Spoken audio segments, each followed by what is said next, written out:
Hey everyone, this is John. Hey, this is Hector. And we are moving forward with The Watchmen Chapter 2. So, again, we're beginning another issue here with a bunch of panels intercut with two different events going on, sort of parallel.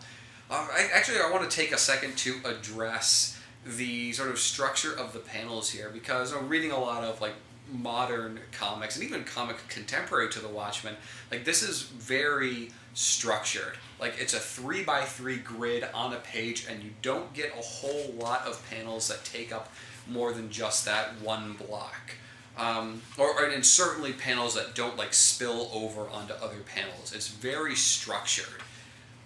Do you think that it's obviously done for a reason, but I'm a novice to this sort of thing. What do you think that sort of thing accomplishes? The way I look at it is that when you have smaller blocks and you have smaller panels, you're more concentrated on the story. You're concentrating on the dialogue, on these characters.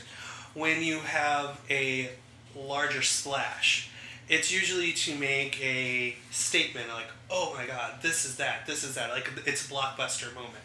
And it certainly does in this. When you have panels that are bigger than your standard size here, it's definitely something that catches your eye. Yes. In modern comics, I've talked about how, it's all of it is blockbuster now. It's like, hey, let me draw, a double splash page, not really pertaining to anything, In modern comics, actually, and a lot of, especially, and I hate to throw the name out, but in a lot of Marvel comics, especially in the last 10, 15 years, it has gone away from dialogue and more about the action. As we found out reading this one, this is very dialogue heavy. Yeah, this is very even contemporary to the only comparison I can draw personally is to X-Men in the mid '80s, because that's all I've read. Even compared to the X-Men stuff that was going on in 1985 and 1986, this is very wordy. This reads more like something from X-Men in 1975, Yes. Giant Size, which. Clearly this is written a little bit better. They have 10 years to sort of work on the format and work on what they want, how they want people to talk, and how they want to deliver exposition and background. But just the general how they use words, right, is much more akin to something that's not what's contemporary to this. And I also feel like this was more thought out. They came in, Alan Moore is such a great writer. Each character, you immediately have a personal connection to each one that you've read within that first chapter. So, and I feel with this block structure, it's helping a lot with the fact that you are concentrating on what they're saying, and you're paying attention more to those little details. Yeah. Yeah. So, again, we begin with a sort of parallel cut between two events. You have the funeral of Eddie Blake, the comedian, and then you also have Lori visiting her mother, who is in a retirement facility, an assisted living home, because she is not attending the funeral of Eddie Blake because of an incident that happened with her mother, which I don't know if we get to that in this issue. We do. Okay. Like I said with the last episode, Chapter 1 was your Rorschach story. Yeah. In a way, because he's the one leading it. This is comedian. This is purely comedian, because what we're going to go through is we are going to be introduced to the comedian, because all we got from the first one is his death. This one... Yes. This is where we get to know him, and he is not a good person at all. No, he's human scum. Yeah. Because you get that flashback as Lori is visiting her mother. You get that flashback to the Minutemen, and you get to see a lot of this previous generation of costume heroes. All of the names escape me. You get the previous Night Owl. You get the Hooded Justice, Dollar Bill. What is it? Captain Metropolis. Silk Spectre, of course. Silhouette. Silhouette. Mothman. Or the Moth, either one. I think it is Mothman. I think you're right. It's really fun, though, because you get little hints about all of these characters and how they met their fate or what they're doing in present-day 1985 throughout the rest of the comic. And this kind of gives you a reference point to okay, now I know what that guy or what that lady looks like, Mm-hmm. and how they sort of interacted with the rest of the group. But this is when you get this really heinous act, this attempted rape by the comedian. He attempts to assault, he does assault the Silk Spectre. Yeah. And through this really graphic set of panels, and she is rescued by the Hooded Justice. And there's an implication by the comedian, which you get a little bit of throughout the rest of the comic, that the Hooded Justice himself is a homosexual. Yes. Which makes him get even, like, a little more rowdy and, upset. And a little more before that, I just want to take a moment and talk about... I just want to take a second and talk about the character of the Silk Spectre as we meet her, the first one, Laurie's mother. Yes. Because it kind of gives you a small insight into why Laurie is the way she is. We find out that her mother is pretty much fame hungry. She got into the superhero business, or the vigilante business, not because she wanted to save people. It was more kind of like a publicity thing. Yeah, and I think we learn a bit more of that in one of the chapters in the Hollis Mason novel. But yeah. She has a publicist, and it's her publicist who sort of helps get all of these costume vigilantes together to have some sort of coalition or supergroup. Yeah, and what's really cool, and something that we were talking about, how it's interchanging between two things that are going on at the same time. The first part of it is, because this happens 4 different times during this chapter. The first time we have the comedian's funeral, and now we have Laurie and her mother talking. And you just see the way her mother is just kind of like, yeah, he raped me, but, Early attempt to do... Yeah. She's much more nostalgic, and she lays it out pretty plainly that the further you are away from the past, the brighter it looks. The more nostalgic you get about it. And she has fans who are sending her memorabilia. Like in this one, a fan sent her a dirty comic book. Yeah, like a little piece of softcore pornography. Yeah. And she's really excited to see it. While of course Laurie's like, what the hell is this? This is disgusting. It's smut. Yes. Yeah. Yes, indeed. And her mother just but those were her glory days, so she's kind of wanting to relive it. Yeah. And you see that from her, and you see before the incident between her and comedian, there's somebody who talks about, hey, what about the Polish people? And she flat out says, I don't know, I'm not Polish, because that would have been bad for her image, because we find out that she changes her name. Oh, yes. So it's kind of like she has this image that she has to keep up. Yeah, changed it to Sally Jupiter, right? Yeah. Joseph Check? Yeah, something. Yeah, something like that. Something with a lot of consonants. And then going back to, was Hooded Justice homosexual? And there's actually a panel in the first chapter, and we'll get to something similar to this too when we get to one of Hollis's chapters. But there is a panel where, and we didn't really talk about this the first chapter, Laurie calls Dan up, the second Night Owl, and it's the first time they've seen each other in years. Yeah. And they go for dinner. But there is a panel of a guy with a white mustache sitting next to another gentleman, and they have their hands together. And that used to be a little kind of a... Yeah, that's toward the very end of the first issue, yeah. And that was something that people were like, well, maybe that was Hooded Justice, because when the original Minutemen kind of disperse, he's the one who kind of just disappears. Yeah, and they again, there's some speculation later on that maybe he was this, weightlifter guy who had that famous handlebar mustache. Yeah, so, we'll get into that when we talk about it, but yeah. A lot of little callbacks through each of the... And by little callbacks, I mean lots of major callbacks to previous issues and things throughout the entire series. So, and that's the other thing here in this issue is the Minutemen kind of take on that role, while the soldiers are away, going to fight World War II and do all this stuff, they're going to be here taking care of what needs to be done at home. Yeah. It's kind of that mentality is what I got from it. As you get past the part with Sally Jupiter, and you get a little snippet back to the funeral of Eddie Blake, you then get to see this meeting with the next generation of costume heroes. It's Asmodeus's now point of view. Now it's his story about the comedian. Yeah. Yeah, so you get this meeting, and Captain Metropolis is a returning hero, as is the comedian. They're both a part of this group, and comedian is clearly not even interested in being there. But they're trying to form a new coalition of costume heroes called the Crime Busters.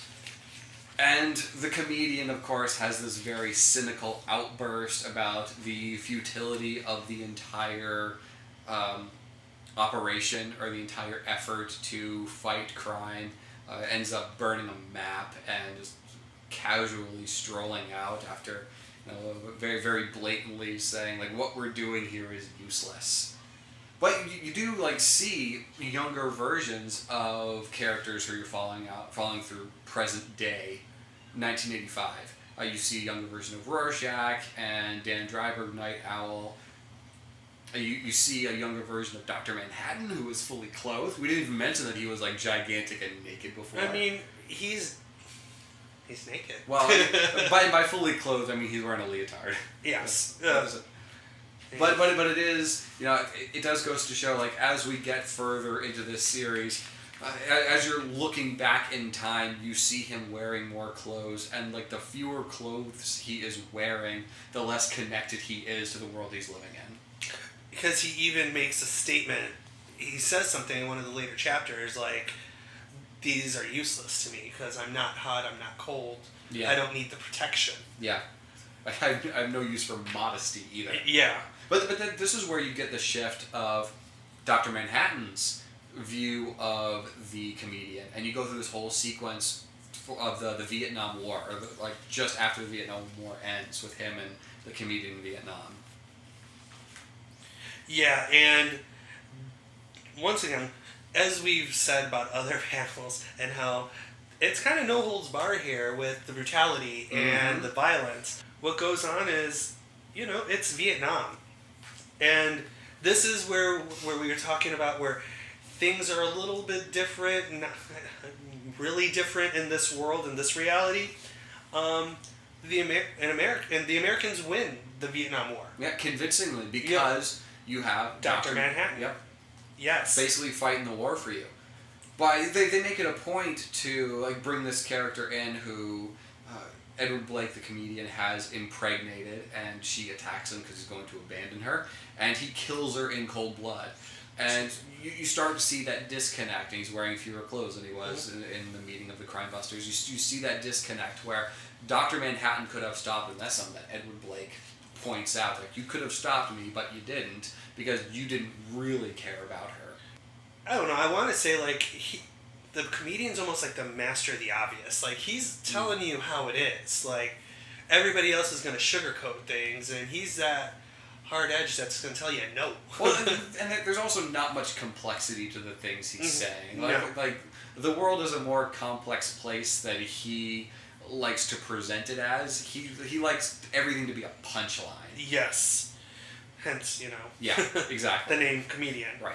But then, like, after you get that horrific scene in the Vietnam War, after the Americans just won, you then get Dan Dreiberg, the Night Owl's perspective of the comedian, and there is a rise. And I forget what year this is supposed to be, but this is just before they pass that act that outlaws vigilantes. But they know they're going to. So you have comedian and Dan Dreiberg, the Night Owl, trying to quell some riots because there is a police strike. And I can't remember, is the police strike in direct relationship to the fact that there are vigilantes? Yes, because they're talking about, we have the vigilantes, why do we need the police? Right, sure. But you also see, once again, just the violent nature and the uncaringness of the comedian. Mm-hmm. Because during this riot, you have Night Owl who's like, everybody calm down, we'll take care of this. Whereas the comedian is shooting rubber bullets and gas into the crowds to disperse them. Right, and this is, like, you get some very poignant lines and scenery throughout this sequence, because you get the comedian, like, the driver was saying, we're supposed to be protecting them, and the comedian's like, it's like, who are we protecting them from? Like, they're essentially, like, protecting the rioters from the vigilantes. Exactly. They are, because the vigilantes are the ones who are causing the violence here, the costume heroes. Mm-hmm. And then this is where you first see like some graffiti written on the wall about who watches the Watchmen. So you're getting a lot of world building throughout this setup and the conditions that led to costume heroes being outlawed. Right. And one thing I want to point out too is that it's you kind of get a sense of what's going on because they don't outright say everything. There's always a newspaper lying around with the headline. You kind of see it in this scene. You have it's kind of in the forefront of this one. It says cops say let them do it, and which is what this riot was about, or the strike was about. And if it's not a newspaper, it's somebody in the background or something that's kind of letting you know what's going on. Yeah. So. And I just like as a quick side note, I don't really think we need to get into too much, but this is where you get the line, and it's probably one of the better lines in, again, a really great line of dialogue in this, and also in the movie, where Dryberg the Night Owl is like, what happened to the American dream? And the comedian says, it came true. And in the film, like, that's where the scene cut, it ended. And this one is a few more lines of dialogue. I think that, you know, for the sake of just being succinct, that was a good place to end it in the movie, but I don't really begrudge this comic for like having one more line of dialogue. It's not really that big a deal. Well, I mean, something about the movie is that, I mean, they probably, knowing Zack Snyder, he probably had it in there, and it just got cut. But the movie did a nice job of representing everything that's going on. Granted, I know this movie has a lot of negative, just like a lot of negativity around it, but also, in my opinion, it's kind of like, it's the one time where you stuck too close to your source material. You put everything into it. That's why The Lord of the Rings, there are two different copies of it. There's two different cuts. You got your 5-hour extended cut, and you got your 3-hour regular cut. So, and I feel like that's something that could have done it with that end. Little panels like this help things in the movie make sense. Maybe. And I'm sure we'll be talking more about the movie as we go here. I'll just say, I'll just preface any future discussion we have about the movies that I actually really liked it. I thought it was a lot of fun. But I watched it like, no joke, no exaggeration, probably 60 or 70 times before I actually got around to reading this, which was last month. But after that, you get the closing out of Edward Blake the comedian's funeral, and then at the bottom of the page you get that ginger guy holding the sign, who you actually did also see in the first panel. Yep. And I don't think we quite we don't get the reveal quite yet of who that is, but that's just future setup for a later comic. And just before the end of this issue, we get a reveal of another character, Moloch. But yeah, he is one of their old villains that is still around. Because as you find out, and we touched on it last episode, everybody either went into hiding or they died. Yeah. And Moloch is like the last villain that's around. But Rorschach goes and he's like, hey, there are no other villains to go after, so I'm going to go after you. And why were you at his funeral? You hated him. And you find out that it's just because the comedian visited him in the middle of the night drunk. Oh yeah, that's another thing where you get like these, this very interesting couple pages of panels where the color palette shifts wildly differently back and forth as the comedian is monologuing to Moloch about something that he found out, something that he knows about. It doesn't ever just quite come out and say it. Yeah, and what's really interesting about, because now this, like, once we talk about the blockage of the pages, this is 2 pages with that 9-block splash. Yeah. And it's one continuous monologue, and it's all coming from Moloch's point of view. It's his point of view laying in bed, and you can tell how scared he is because he's grasping his covers, his knees are up in like almost like a sit-up fetal position. I don't know what to do. I think I'm dead. Are you going to murder me? Yeah, exactly. But we also find out that Moloch is gonna die. Yep. He's got the cancer. And as he says, not the one you get better from. Right. So right. that kind of puts an end to like Rorschach interrogating them, but we find out that Rorschach doesn't stop bothering him. Oh no, he's gonna continually harass Mr. Moloch. Yeah, he's like, well, you were a villain and I'm a vigilante, so we're gonna do this. Yep. And then the last couple pages of the comic, of this issue, is Rorschach sort of thinking to himself, trying to put the pieces together, figure out what's going on. Why did the comedian go visit Moloch? Oh, why was he killed? Who did it? And just trying, like, waxing intellectual about this puzzle that he's trying to solve. Anything in particular you wanted to bring up about those last few pages here? Anything stick out to you? It's kind of like just a summary of everything that was just explained in this issue and the issue before. We're going through his death again, but now we're interchanging between his death and then somebody's experience. The fight, someone's experience. The fight, someone's experience. And that's the way it's going until he's finally dead. So, and once again, it's a memory. So it's going with like a red and black. Yeah, and again, I suppose it's worth mentioning that even after the funeral, you're still seeing more of the comedian through someone else's eyes, through Moloch. Mm-hmm.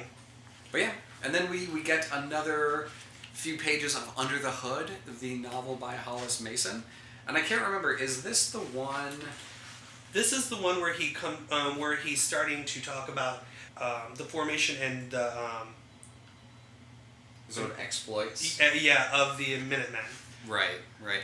So where we find out the different members, and as we're